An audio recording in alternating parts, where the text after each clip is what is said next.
Hello everyone and welcome back for another role guide in 2022.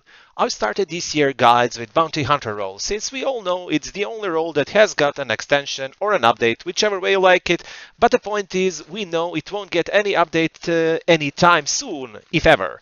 All the other roles are where they were in the beginning. Maybe we can say the trader role got some sort of an update or maybe not so distant relative in Moonshiner role, but this video is not about these roles. This one is all about the role which is a top dog in dollar earning department, a collector role. Before going straight to the point, I just want to tell you that I hope this won't be definitive edition of this guide in 2022 if we use Rockstar terminology, but we never know with Rockstar these days. Just as a bonus info, there's a little bit longer and more detailed video I've created in 2021 which covers more collector's ground, but this one will give you what you need and will be a definitive guide until the game gets an update, or this role gets an update to be precise. So, collector role. Basically, this role was my main source of income in my early days in a frontier. With Indiana Jones' Y, perfect outwits to match, and no natural enemies, this role is perfect for newbies to pile up dollars, then burn the earnings at gunsmiths and fences, level up and become able to fight off higher level players with ease. Well, maybe not with ease, experience does matter in this game and leveled up abilities also, but at least you'll use proper rifle and a gun instead of that stick and the slingshot you got after the introduction missions. To start your collector journey, you need to find Madame Nazar first. She's moving around the map constantly, she can even disappear from time to time, depending on the will of the game gods, also known as developers. But she's your only source of collector bag, which will be needed in order to become a collector. Her location, just like the most items needed for her collections, is provided by Genrock Interactive RDO map. Bless people who created this. After you locate her and visit her moving stand, you will be able to buy all sorts of stuff from her, but one thing is a must. Priced regularly at 15 gold bars, collector bag is your starter point. As soon as you get it, you will be able to start your grinding. If you already did pick up a few items already from dead NPCs, you'll be able to sell them right now. But don't do that unless you already have an entire set. Sets are worth much more than just selling everything separately. It will be worth your while if you wait, especially when Madame Nazar pays double on all sets.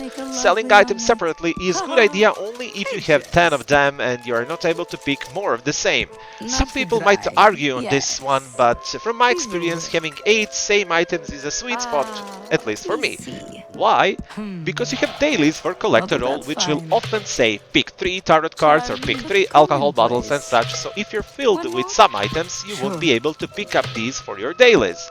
If you have 10 same items, and according to the Murphy's Law, you'll have a shortest trip towards that exact item, and if you pick it by accident, it will disappear from the map for that day. The game will tell you that you already have 10, it won't count for your dailies.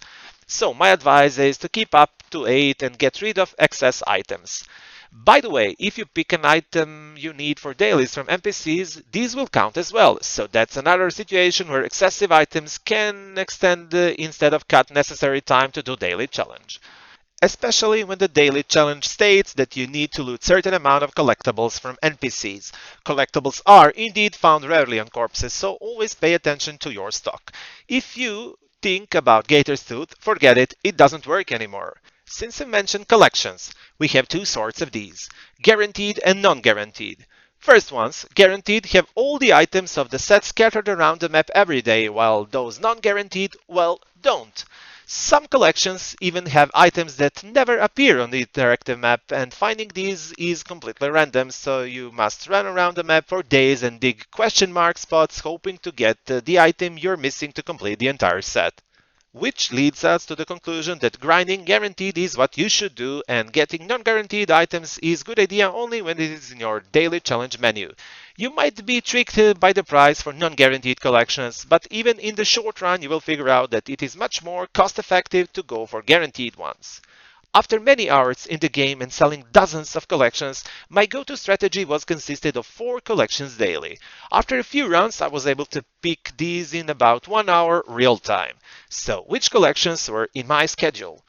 2 tarot card sets, swords and pentacles, worth $287 each, ancient alcohol bottles priced at $160.5, and family heirlooms priced at $292.50. All this would net $1,027 for me in one day. Family heirlooms sometimes might be buried in the ground, so you might need Pennington shovel, which will cost $350 regularly. So this thing should be your first purchase from Madame Nazar when you sell her your first 3 collections. Another must-have for all collectors is metal detector, sold by Nazar for $700, but this thing, in fact, is not essential to you right after you start the roll. You can't even buy it before you reach promising level in the roll. Now, one bonus tip if we ever see some sort of pass in the game.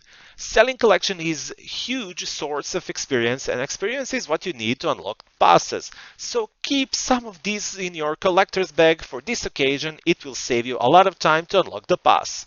There is also one more, let's call it important item unlocked after you become promising collector. It might not be that essential, but collector's saddle bag is the only saddle bag in the game that allows you to store 7 outfits and carry them around with you, compared to the regular 5 given by other premium saddle bags. These might not be perfect visual matches for all saddles, especially with Nakadoja saddle, but nothing looks good on these ugly saddles anyway, so it doesn't really matter.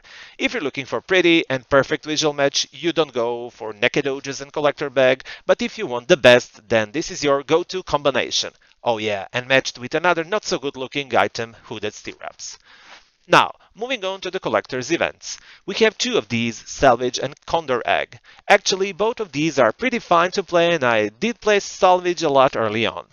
You can often get your hands on around 10 items if you're fast enough. Even early, my worst picking was around 7 or 8 items. And early on, you don't care that much what are you picking, quantity is all that matters. Yeah, it is not bad idea to loot NPCs as well, since there is much more chance they will have something on themselves than in the free roam. And my best advice about NPCs is to avoid them in the first place, because they waste your time and more experienced players will just run towards items while you fight with distracting NPCs. Now our second event, not slightly less interesting, is Condoring. Difference is that now you only have one prize and you fight against other players to get it. You can't shoot each other, and that was smart decision when this one was created, because it would be pointless if you face bosses of 7 in this type of event. However, there is one trick you can use if you see Condoring and another player is nearby or even ahead of you. Lasso. That's the only thing you can use and drag opponent away from the egg, thus allowing you to take it for yourself. Yeah, it's a douchey move, but selling Condor Egg for $1,000 is worth it. In some universe at least. And with this, actually, every single important aspect of the collector role is covered. I will leave the link to the video where I talk much more about this role, but to be honest, everything important is already here. If you want to see all cosmetics and unlocks of the role, then hit the link and see what did I create a year ago. Until the next video, stay healthy guys. Cheers!